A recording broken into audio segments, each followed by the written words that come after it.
Okay, I think we'll get started. I'm sure some more people will come drifting in as everybody finishes their lunch. I hope you've been having a good conference so far and that everything's going smoothly. My name's Amy Lightfoot. I come from the British Council based in Delhi, and I'm very pleased today to introduce you to our speaker, Elka Todeva, who comes from working in the United States at SIT Graduate Institute in Vermont. She's a language educator, she has a doctorate in applied linguistics, and she's supported to be at the event today very, very kindly by the US government through the Regional English Language Office.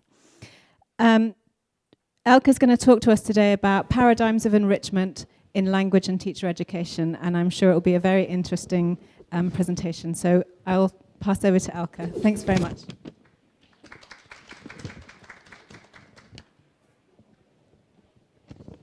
Hello. I thought that the afternoon session was good after lunch, but maybe, I have great competition for, great Indian food. Thank you so much. Yeah.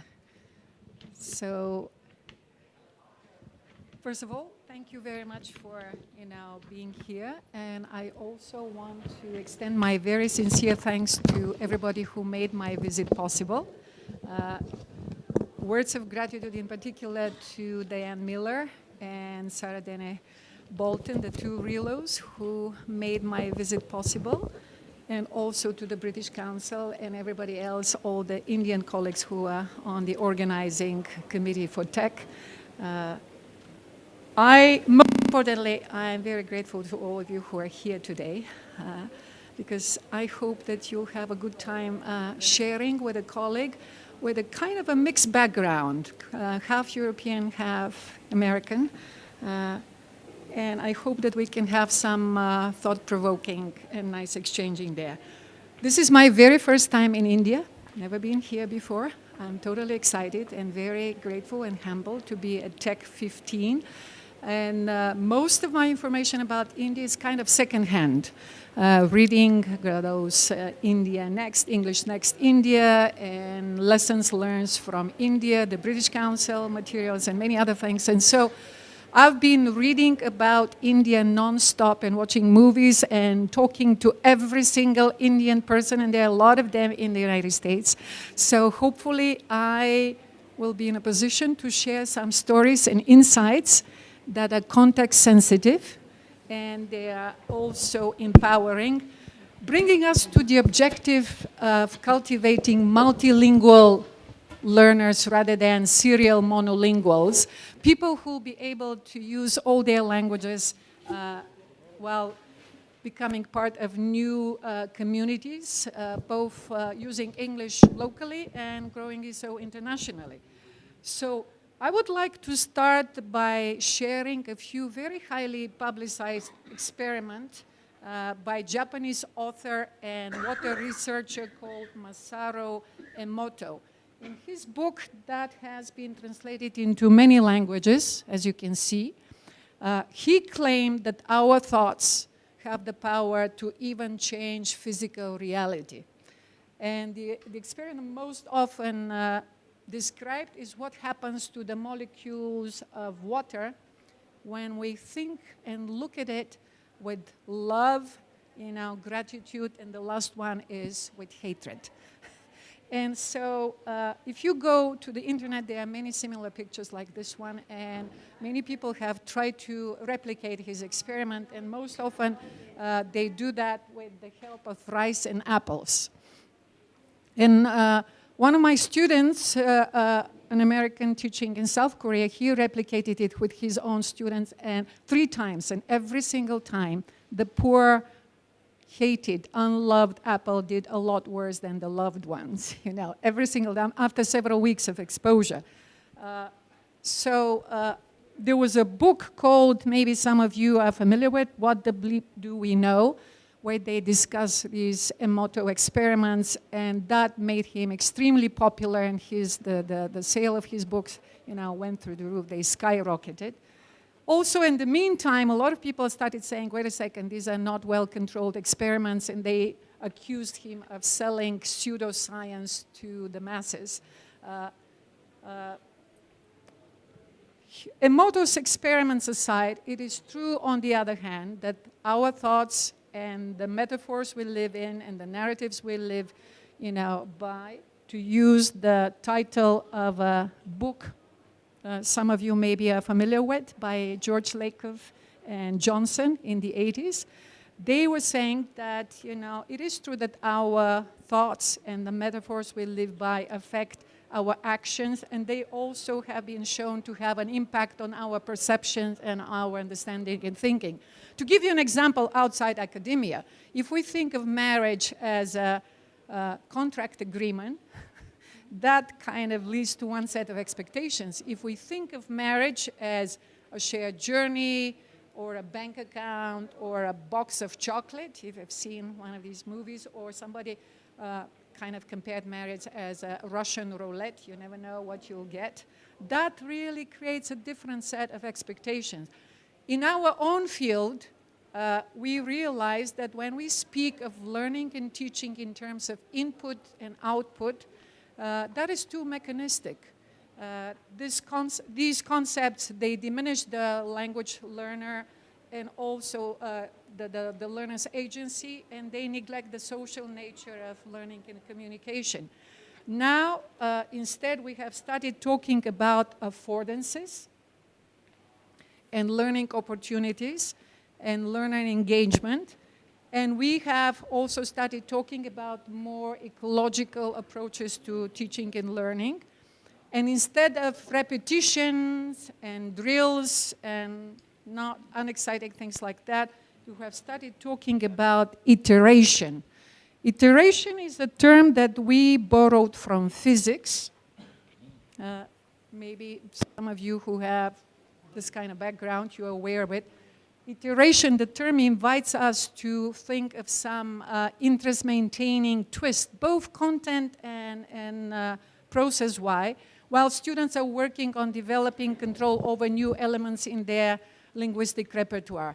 A classic example of an iterative type of practice would be when students are asked to tell the same story 3 times. Maybe some of you have done it and you have seen it done, when the first time you have 3 minutes, then 2 minutes, then 1. So you're sharing exactly the same story and you're working in circles.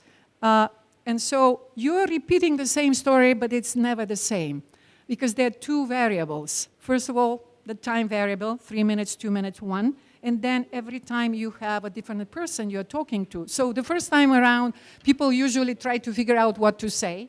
Then the second time around, it becomes much more streamlined. And also, we change what we share depending on who we have, because if you have somebody who has read the same book, then we can cut corners and share in totally different ways. So, in other words, iteration gives us a chance to develop automaticity through much needed practice. But unlike drills, in iteration, things are never boring and they're never mind-numbing. In fact, we have all the advantages of practice without any of the drawbacks associated with it. So let's see, if we ask our students to think of 3 things they have never done, you can see all the responses will be using the present perfect tense in one of its core functions, resultative. At the same time, things will be always different because students will talk about different experiences, so there'll be no boring repetition, there'll be no predictability of the responses, there'll be genuine sharing, and also there'll be a lot of very interesting vocabulary sharing, because people will be sharing about different things that they have never done or they think it's better avoid doing for whatever reasons, ethical, religious, moral, whatever. So for instance, I've never touched a toad, and I don't think I have any desire to touch one.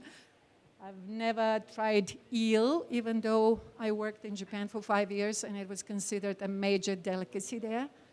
And I have never done any bungee jumping, because I'm simply, afraid to do that. And so back to the power of frameworks and dominant narratives and concepts that inform and shape our work.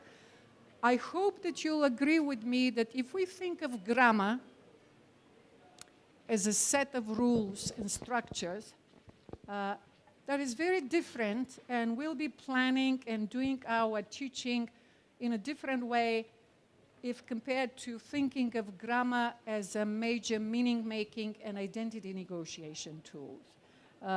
Seen and conceptualized in this way as a meaning-making tool or identity negotiation tool, like what's up, as opposed to how are you today and things like this. I think that if we think of grammar in these different ways as a meaning-making tool, key meaning-making tool, and a key identity negotiation tool, that makes it all of a sudden something worth investing time and energy into. So my main argument today during my talk will be that we as a profession have looked at language learning and teaching and teacher training in deficit terms for way too long as challenges and problems that need to be fixed. And instead of talking about the learners and us as educators as incredible resources of linguistic and cultural knowledge, and also as people who have the capacity for learning that we are yet to fully tap into. This deficit mentality has been identified as hugely detrimental in a number of recent publications by researchers like Ortega and Ofelia Garcia, Stephen May, to just mention a few things. In fact, it was Richard Ruiz, maybe a lot of you are familiar because this is an older study from the 80s. He was the one who very pointedly argued that we should look at languages, the languages we already have, not as a problem that we have to overcome, but as a huge resource that will help us in every subsequent language learning we can take in our lives. And in this respect, India is like so many places around the world. It's such an incredibly multilingual space. There is so much prior knowledge, linguistic and cultures that people can tap into. One of the feeder disciplines for English language teaching, the field of second language acquisition, has started making very significant steps in that positive direction. And some of the people who have written in this area, people like Vivian Cook from the UK, Aneta Pavlenko in the United States, Stephen May in New Zealand, just again, and David Block, an American working in the UK. So they have all raised their voices in very strong and powerful way, kind of appealing for us to move away from this deficit mentality where students are seen as walking deficits. And also, walking deficits enable ever to reach native speaker competence, because now we are finally admitting and acknowledging that native speaker competence is an unrealistic goal, and maybe this is not what we should be shooting for. I can see people nodding in the audience to begin with in the globalized world we all live in. So if we take a closer look at all the books that have been appearing on the market in the last 2 or 3 years, you'll see that we are no longer shooting for what we refer to as communicative competence only, defined by Canal and Swain in their classic studies as a four-dimensional entity, covering our knowledge of the syntax and morphology of a language, covering our awareness of what's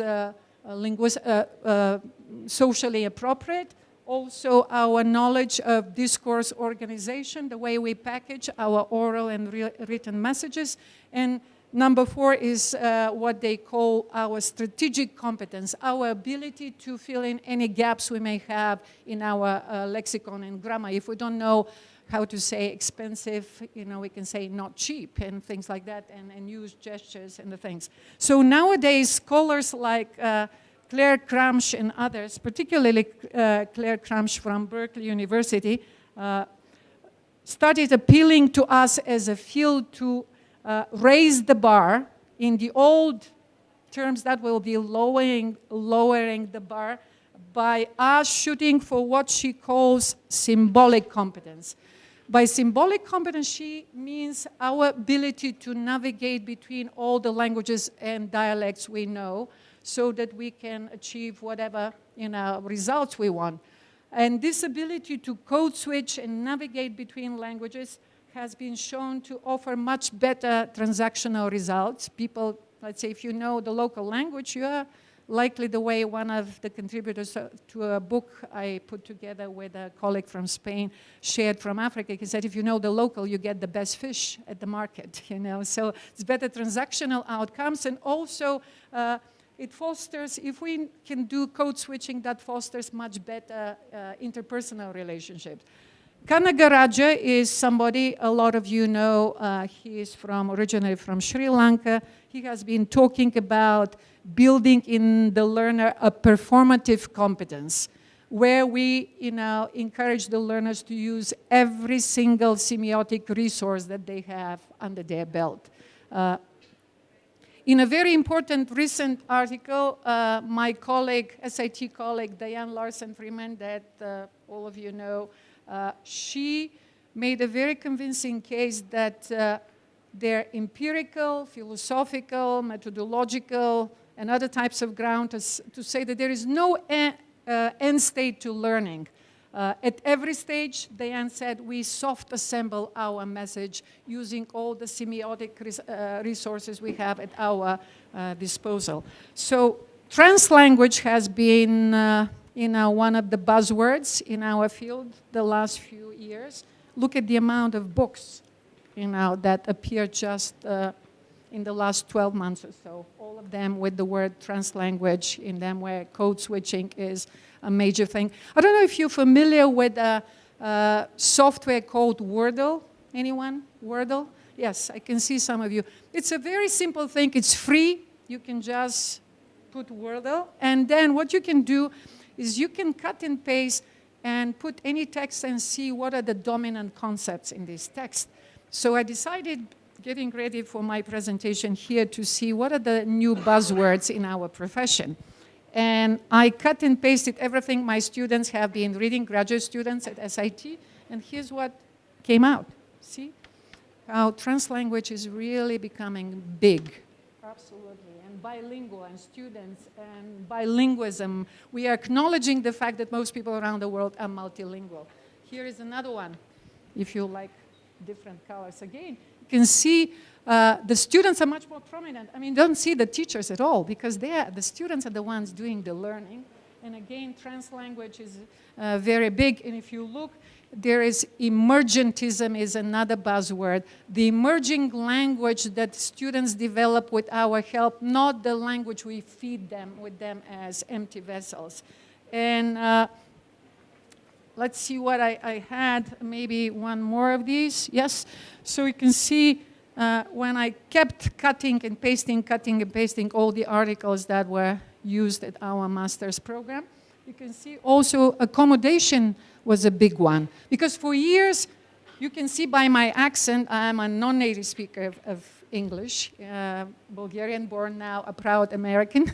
So for years, the expectation is the onus is on the non-native speakers to make all the accommodations so we are understood. Nowadays, we live in a globalized world. We are all equal, so it has everybody. Both the native and the non-native speakers have a role to play to make sure that we have a successful communication. So translanguaging and accommodation is something that people around the world have been doing for centuries anyway, if you think about it. And because of the greater mobility these days, I think we are doing it on a much larger scale. And this is exactly the experience of all the contributors to the book that a colleague of mine, Yasone Senos, from Spain, and I put together. It's called The Multiple Realities of Multilingualism. And you can see the subtitle is Personal Narratives and the Researchers' Perspectives. What we did, we invited 12 multilingual speakers with a lot of languages under their belts, from 6 to 28 languages. You know, the African contributors have massive amounts of, and I mean fluent in most of these languages. So these people, they were all sharing how they were doing translanguages and code switching. So this this is one type of enrichment, which is the title of my presentation that I am talking about, encouraging the students to use all the semiotic resources that they already have under their belt while learning English and making connections, because that's a kind of a natural disposition of the human brain to begin with, to make these comparisons. But we are much better off if we are strategic and guiding these comparisons a little bit than leaving everything to chance. So in the next few minutes, I will use the so-called Hawkins, oops, how did I have the situated learning here? Let's see. Yeah, maybe situated learning is, and code switching is another buzzword. Maybe that's why I have it here in the PowerPoint. I'm a little bit jet lagged, having been on planes and moving, not sleeping in my own room for the last 2 weeks, so you can show. So situated learning, these are some additional buzzwords in addition to translanguaging that you could see in semiotic and symbolic competences. So if you go to TESOL or IATEFL, the big conference in the UK, you're very likely to hear these terms. Situated learning, we are better off if we have ecological approaches to teaching, more realistic representation. Scott Thornberry is a colleague and a dear friend who was talking as part of the IATFL debate how there are very few textbooks where the main character is unemployed, gay, sleeping on his parents' couch, etc., etc., realistic experience. And then also, very often these days, people appeal that we should use more language, corpora-based language.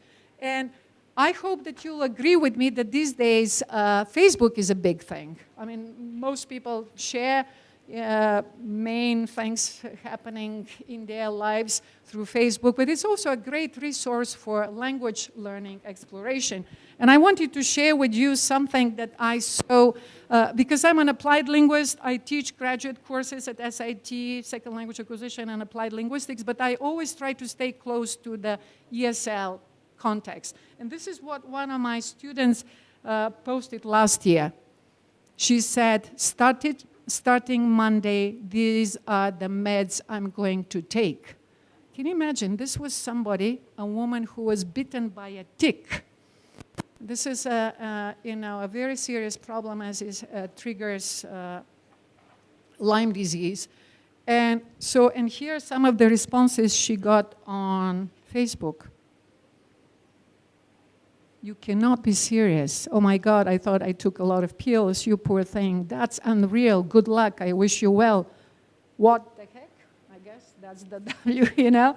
That picture puts things in perspectives. Wow, are you kidding me? Oh sweetie, it's crazy. And then some more. Oh my, so sorry, thinking of you. Holy mackerel, that's unbelievable, that's insane. Wow. Oh my gosh, is that even safe? Holy pharmacy, I like that one.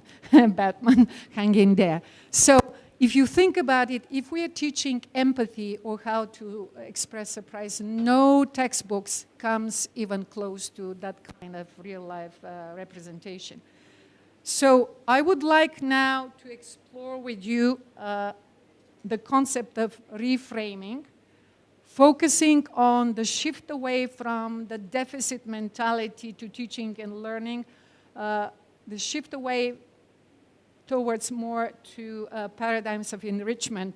And I'll try to touch in turn on language teaching, teacher training, and our own professional development. I'll use now this time the Hawkins famous triangle. If you're not familiar with it, Hawkins said that what happens, what unfolds in every single classroom is shaped by 3 elements. I, the teacher, with all my interests, preferences, biases, particular background, thou, the students, and then it, the subject matter. So in many English classrooms around the world, it is the teacher and the textbook that have been the main input providers. I hope you agree with me that that's the case.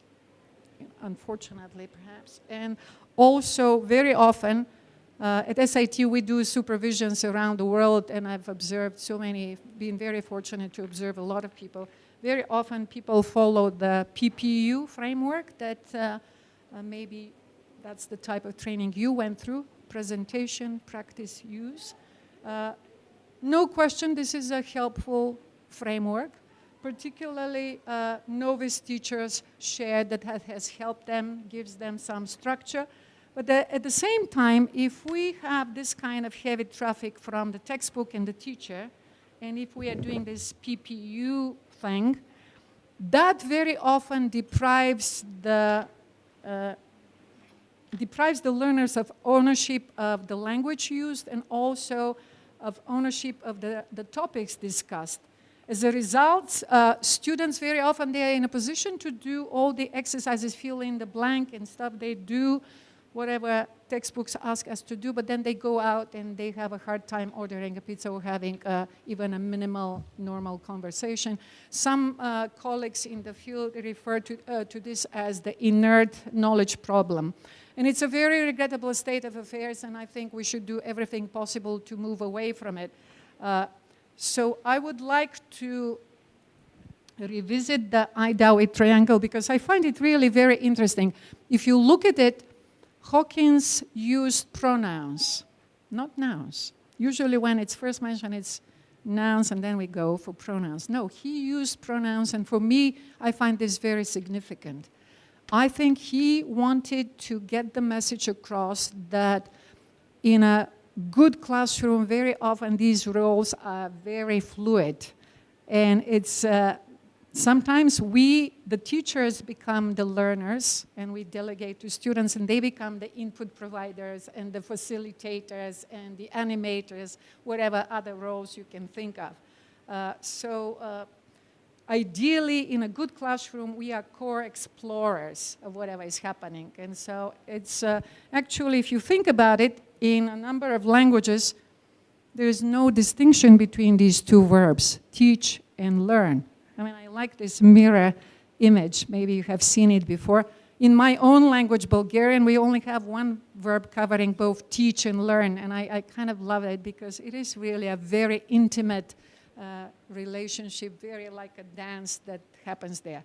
So in an enrichment framework, we want to maximize the contribution of every single one of these tips of the triangle, putting the learners as center stage and using everything around us, the internet, local communities, libraries, language center, whatever we have around. So I'll demonstrate what I mean by optimal engagement and enrichment by selfishly kind of using his informants regarding one of my main hobbies. For years I've been collecting coins from around the world and banknotes because they tell you a lot about the history and the culture, you know, of countries. So getting ready for India, I was totally fascinated by your 10 rupee banknotes. Look at this. I have them in my purse, but I thought it will be easier for people at the back to see it. I mean, it's totally fascinating. So tell me here, I find this really beautiful. So why are these animals here chosen? Are they considered protected, sacred, endangered, all of the above? Why do you have? These are the national? Okay. Okay. And how about the other ones? The national flower. And how about the animals you have?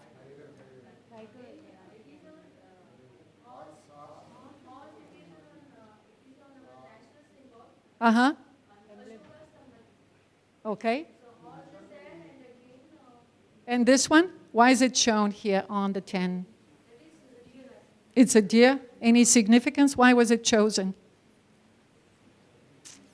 Not quite sure. How about this one? I noticed that in a lot of your banknotes you have this empty space as you now left.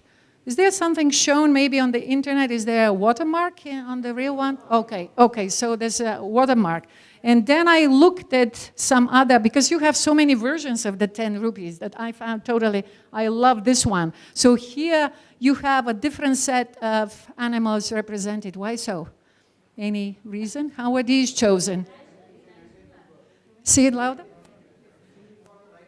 Uh-huh. The rhino is kind of endangered a little bit. And you are well known for your tigers, yes, the Indian tigers, and you have the elephants. And then are these, how many scripts are used here? Are these all different or the same? Different. How many altogether? 16? 14? I'm hearing different answers. Oh, they're increasing. So how many scripts are used in India altogether? 18. Wow. So you are, you know, and what is the script used here? What does it say? And that's Hindi? Okay. And of course, we know why this symbol was used here. We all loved and, honor this person. So let's see. And then you have different colors. Is the choice of color, why different colors are chosen, is this significant? Some are red, some are brown, the 10 rupees and stuff. So I also, whoops, what happened? It went back. Look, some of them, the colors are, some of them are in pink. What is this thing shown here? What's the symbolism here? Uh-huh, yeah.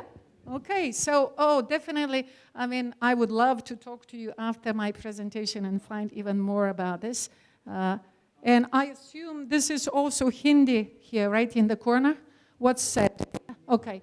And then, as if this was not, you have another 10 rupee. There's so much richness. How do you ever, because for us in the West, we are so much into color coding and stuff. So if I had, I'll just have with all these different color chosen. Why is a boat commemorated here? What kind of a boat is that? Do you know? Is this still in circulation, or was it maybe a commemorative, an older one? Yeah, and the brown. And so this looks to me like as if it's a poem. Is it a poem, or does it just say? Ah, interesting. And then I saw one, all in English, only English used here. Is this still used?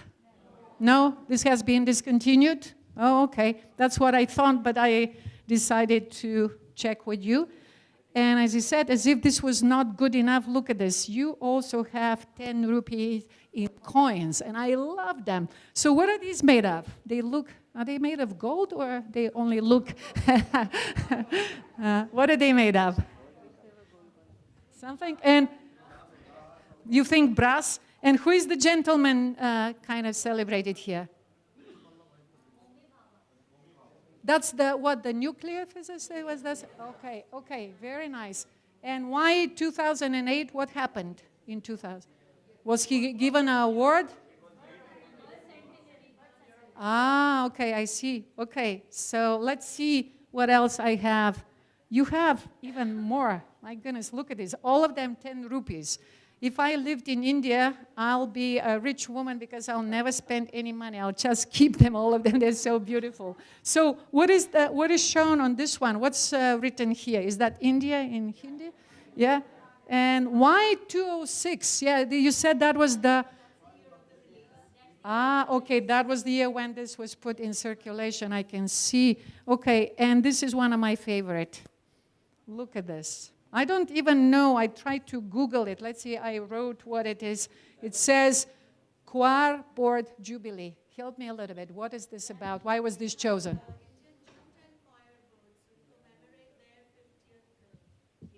Wonderful, wonderful. So what is this made of? Looks pretty precious to me, What is the symbol? What is this gorgeous symbol used here in the middle? I find it fascinating, really wonderful. Uh-huh. Oh, you think it's a coconut? That's interesting. I thought it was, some kind of religious, very special symbol, Okay, so let's see. In the spirit of mutual enrichment, I'll ask you a question about American money. Let's see. Do you know who is shown, what's shown on the $10 bill? Talk to your neighbor for a second. Who or what is shown on the $10 bill? Let's see who will get the right answer. 10 is written. That was very good guess. Yes, that you have on the 10 bill. There is the number 10 is there. Yes, that's a very good guess. So let's see. Shout your answer. Who or what?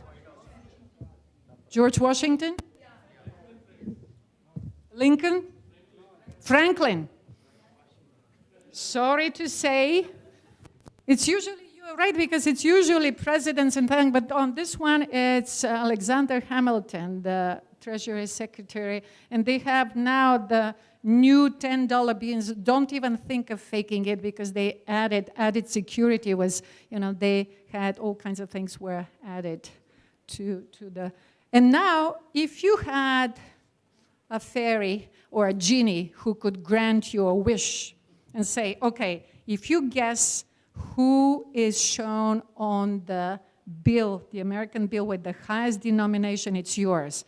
Talk again and see if you can guess. The highest. If you guess, you get to keep the money. Can you guess? Any guesses? Who? And it's, this time I'll make it easy. It's really a president. It's an American president. Which one of all the American presidents do you think is on our high? Lincoln? George Washington? George Bush? Yeah. Who? Anyone else? Benjamin Franklin? No. Kennedy? No. Roosevelt? No. I was like you. I could never believe it, you know, because look at this. No, not Franklin. No, look at this. Who would have thought? I don't know why. So for you, if I were teaching English in India, that same thing would have been happening in my class. I would be asking the students to tell me about your money, and then I would share. So for homework, go Google. Why Woodrow Wilson, for God's sake? I know. I've never even seen, maybe that's why none of us has seen a 100,000 banknote. That's why, you know, we didn't have the answer. So I hope you agree with me that that was a very genuine, authentic sharing, low tech. You don't need this. I was using this because, you know, just to make things, because they're filming the session. In a normal class, you take out the banknotes, you take out the coins, and there's really quite nice and interesting, very animated. And again, you are the knower. So if you look at the transcript of what I was asking you, I was bombarding you with questions. Every single one of them was in the passive voice. Every single one of my questions was in the passive voice. Where are coins minted? Are these made of gold? Are these animals considered sacred, endangered, whatever? How are these particularly chosen? How many scripts are used? Every single thing was in the passive voice. If I go back to my Idaho triangle, actually that's Hawkins triangles, you can see that I, the teacher, I was doing all the grammaring. I was bombarding you with passive voice constructions, bombarding you. But if you think about it, you are the content knowers, but your task was very easy, linguistically speaking, very, very easy. I said, what are these made of? I said, are these gold? And you said, no, brass. And I said, what is shown this? And you said, oh, this is not our national flower. And, you know, very easy responses. But you were, as I said, genuinely, you were the content knowers. So you can see it was a very egalitarian relationship. I was doing the grammaring, you were providing the content, and then we reversed a little bit. So in this way, and as I said, your task was very, you know, easy. This is what some people call cognitive load management. You were not overwhelmed, very easy, while you were listening to a lot of things in the passive voice. And so, because they were sharing at the end about American culture and Indian culture, everybody walks away enriched. You know, the teacher and the students, everybody learns. And it's not only good for the students because it's more interesting, it's good for us. Because imagine teaching the same thing if you're doing it for, a lot of you have been in this field for more than 10 years, I guess.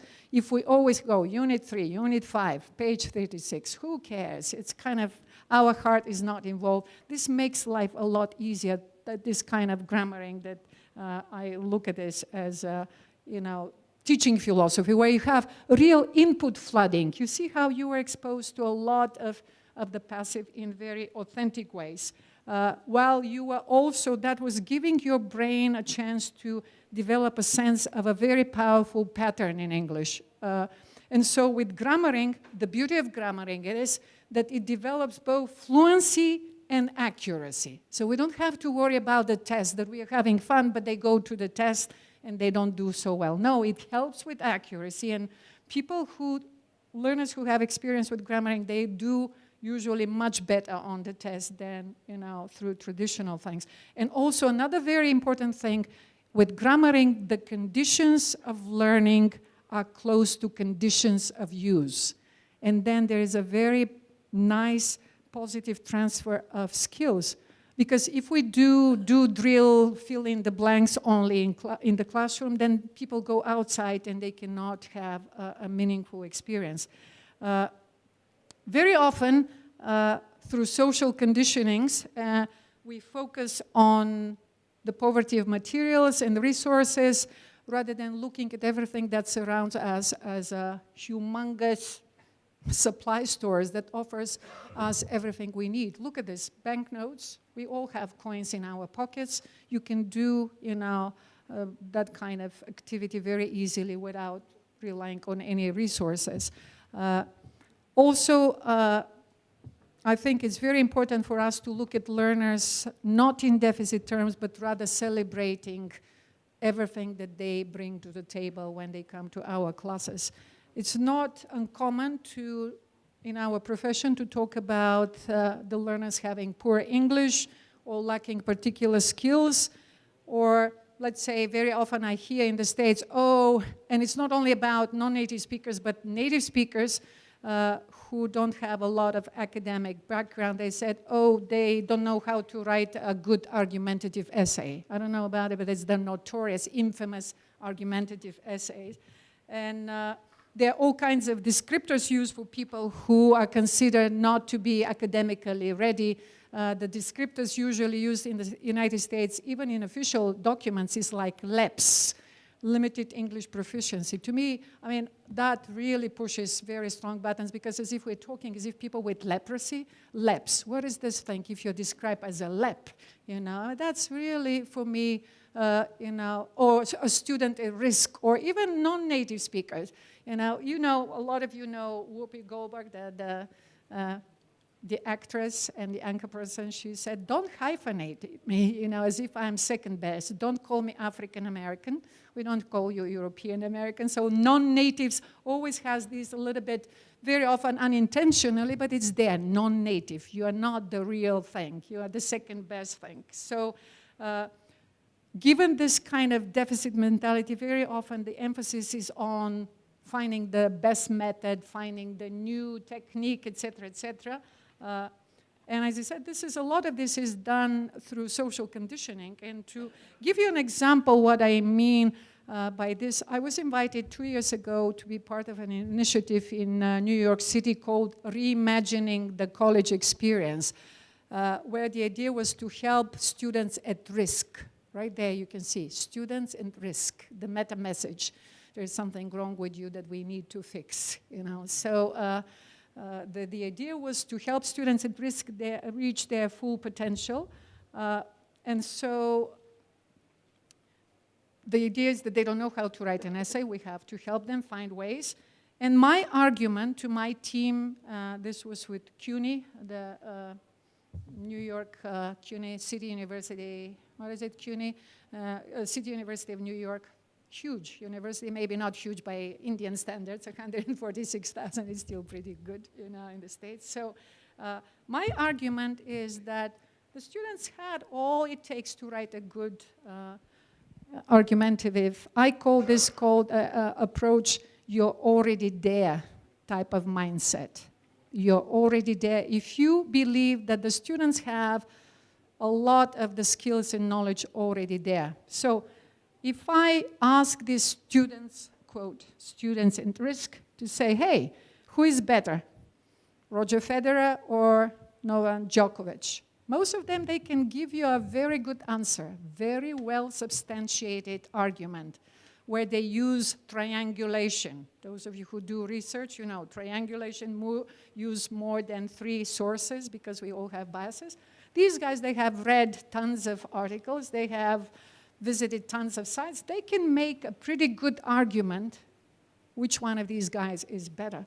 And say, okay, argumentative, same things, same logic, well-substantiated, well-supported arguments, just tone down the emotion a little bit and you're already there. So this is something that people use in what is called in the United States brain-friendly learning, where we are making connections between new skills and what is already very familiar to the students. So let's say if you're teaching parallel lines, instead of saying today we are doing parallel lines, again, we are left and unmoved, we can say let's have it in a competitive spirit, and let's say how many of you will come up with the most examples of parallel lines, like parallels to the poles of the doors and maybe your chairs and fences, and look at the windows. There are all kinds of these things that go like this. You say, by the way, these are, in geometry, we call them parallel lines. And then the next question is, why bother? Why study even about parallel lines? Why are they, you know, why spend like an hour of our lives, which is precious? Because they have a real life significance. Same with learning. So I'm sure many of you will be hesitant to take a train that has this kind of, you know, tracks. Or, I don't know about you, but many people are really annoyed if their pictures are not kind of parallel there a little bit. I was, the next picture is I was in a designer store in New York City, and that was by design like this, and I was amazed. I sat there for half an hour, how many people will go and push this bookcase to make it parallel to the walls, you know, because it's so much part of our thing. And again, you can see some people will be annoyed if their pictures are a little, you know, lopsided and stuff. So, so tapping into people's prior knowledge is not only part of brain-friendly learning, it's part of the martial arts. I don't know if any one of you has been with martial arts. Maybe you are familiar with this great movie, Karate Kid. It's beautiful. If you remember that scene where this kid always was leaving his things, you know, in a pile on the floor, and the master, the Kung Fu master, took him and said, okay, pick it up, put it on. Pick it up, put it on. And he was so annoyed, and he said, why am I doing this? How many times? He said, because these are all the movements you need right there. And you have seen Karate Kid 2 that I also love with Miyagi-sensei. The same thing. Remember, those of you who have seen it, how he was exactly, look what your colleague was doing, how he was saying, okay, now sand the floor, and then waxing the windows, and then painting. That's painting. And he said, why am I? You're using me as a slave. Why am I doing this for hours? And he said, keep painting. He said, look at the movement. All the movement are there. You know, and so the Kung Fu master said, Kung Fu is everywhere. It's around us. It's part of life. It's the way we treat people and everything, all of these things. So this is what now in our field we have been, I have 10 minutes, which is great. In our field, it's fashionable nowadays to talk about grounded learning. That's exactly grounded learning. And you can see how us talking, and you were really, it was a genuine interest on my part learning about Indian banknotes and coins because they're fascinating. And we don't have to fake any of these enthusiasm. It's genuine. There is a true information gap. Okay, so let's see what else I have here for the 10 minutes. Just one more enrichment idea with regard to language teaching, and then I'll go to enriching ongoing professional development. I don't know if you're familiar with this term, plurilinguistic pedagogy. Some of you maybe. I personally learned it from some European colleagues from Graz University. And you can, if we had the time for you to play language detectives, you'll see pedagogy is a type of teaching, and plurilinguistic is a pedagogy that really taps in all the prior linguistic and cultural knowledge of the students. So in this kind of approach, instead of us being the main input provider, it's mutual sharing, where very often we are inviting the students to play the role of anthropologists. So we can compare any aspect of language in this respect. Wave, show me by your hand how you wave goodbye, the way you'll do it here. Okay, so you're very close to the English way of doing it. When I was teaching in Japan for 5 years, all my students were doing like this, both hands. You know, that's the Japanese way. Point to I. Where do you point in India when you say, I believe? Where is your I? See, you're doing this. In Japan, my students were doing like this. In Japan, you point your nose. So right now, you see how we are all learning something. And then you can compare distances, what is in different cultures. And if you show like things like Edward Hall, he has taken with his students so many pictures. In Arabic cultures, very often too close. In the United States, it's usually a handshake, and that's why we have all these expressions, get out of my face, my space bubble, etc., etc.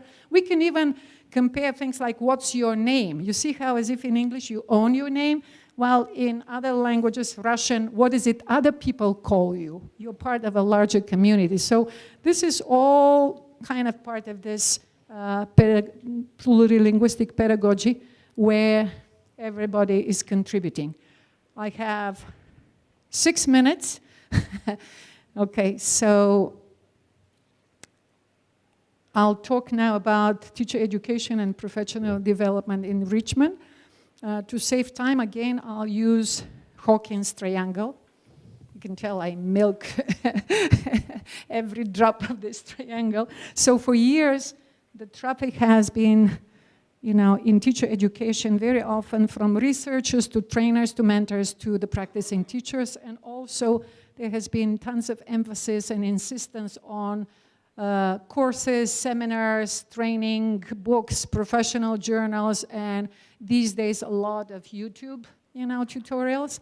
So roughly all of these constitute the 3 elements from Julian Edge's model: copying, applying, and theorizing. I think useful as all of these are, they also have their limitations and their downsides. For instance, the first one is very often referred as the craft model, where apprentice copies the master. We observe and then we copy. This is nice, we all step on the shoulders of others, but at the same time, sometimes this may leave very little for creativity. The frustration with the applied science model is that very often theories do not reflect the complexities of real-life classrooms. And there is another problem. Penny Ur was here, 5 minutes, okay? Penny Ur was here last year at TEC15, and she was saying how very often teachers find research too opaque, too complicated, or they simply don't have access to a lot of the books and things. So given these realities, in recent years there has been a lot of emphasis on reflection in action and on action, something that we associate with Donald Sean. A lot of people have been saying, like Sean and Dewey and others, that reflection is a major meaning-making tool. And they were saying it's best if it's done in a systematic way and in a community of other workers. And this is absolutely true. We all know the beauty of working with others, but at the same time, the reality is the way somebody put it years ago. We work in splendid isolation. This is like the egg carton think we all have our classrooms, and very often we are isolated from others. Also, you are familiar, there was a study when they asked people where teachers do most of their thinking, and most of them were, can you guess where?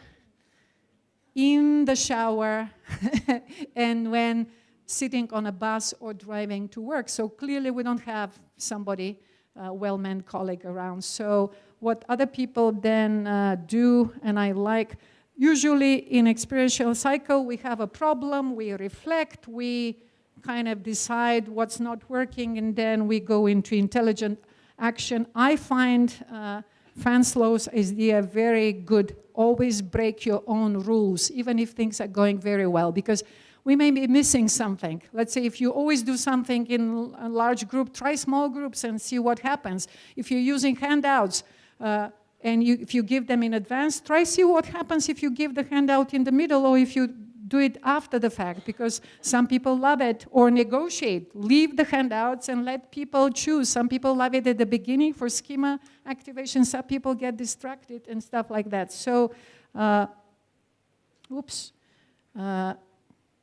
that's jumped. So I have to wrap it up because I have 3 minutes left.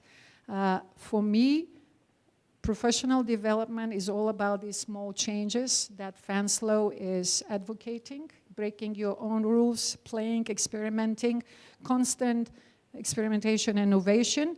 And I was very happy to see that you even have a word for it. How do you pronounce this? Say it again.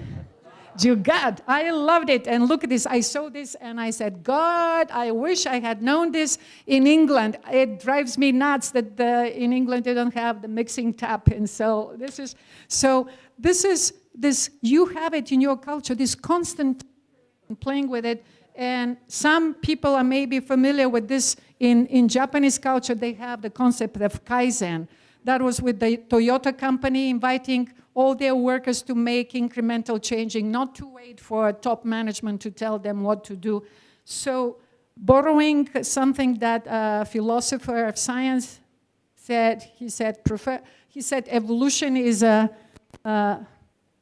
tinkerer, and for me, professional development is a tinkerer, from making small changes on a daily basis and play and see what works, because you are the ones who knows best your students and your context. Simon Borg was here last year, and he said very often when we have external teacher development, it is costly, infrequent, too generic. It's not own. When we do, when we play, when we tinker with things, it's ongoing, inexpensive. You really own the thing. We are in control because we are the one who knows, who know our context and our students the best. I don't know if any of you have already seen that movie, great movie, about one of the founding father of the contemporary computer, Alan Turing. About 60 years ago, and it's a very powerful, fabulous movie. If you get The Imitation Game, yes, fabulous movie. Take a look, and then when I saw it a few weeks ago in the States, and he said, tinkering and thinking, this is an adventure of the highest order. Enjoy yours. If you have any questions, I'll be around. One of the fake blondes here at this conference. You can find me in the lobby because we have, yes, time out. So, as I said, very, very happy to be here and be with all of you. Thank you.